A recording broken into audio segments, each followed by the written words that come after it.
सितारों का अंबर सा लगता है मेरा सामने। 5 ডিসেম্বর মুক্তি পাচ্ছে দক্ষিণ ভারতের আলোচিত সিনেমা পুষ্পা 2। সুপারস্টার আল্লু অর্জুন অভিনীত ছবিটি নিয়ে এরই মধ্যে দর্শকদের মধ্যে উত্তেজনা তুঙ্গে।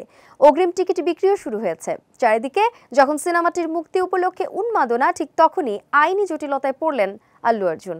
সম্প্রতি মুম্বাইয়ে পুষ্পা 2-র এক প্রচার অনুষ্ঠানে আল্লু তার অনুরাগীদের উদ্দেশ্যে বলেন, আমার একটা সেনা আছে, আমি আমার অনুরাগীদের ভালোবাসি, তারা আমার পরিবারের মতো, তারা ঠিক সেনার মতো আমার পাশে দাঁড়িয়ে থাকেন।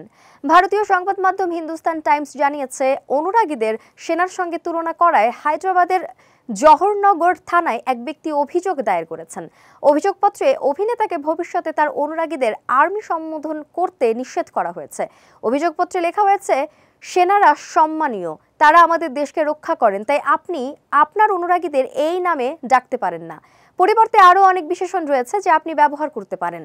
এদিকে অভিযোগ দায়ের হওয়ার পর এখন পর্যন্ত এই বিষয়ে কোনো মন্তব্য করেননি আল্লু। আগামী দিনে অভিনেতা তার অনুরাগীদের কিভাবে সম্বোধন করেন সেটাই এখন দেখার বিষয়।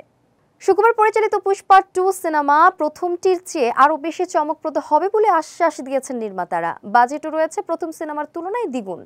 পুষ্পা দ্য রাইজ সিনেমার বাজেট ছিল 193 কোটি রুপি, এবার বাজেট প্রায় 500 কোটি রুপি।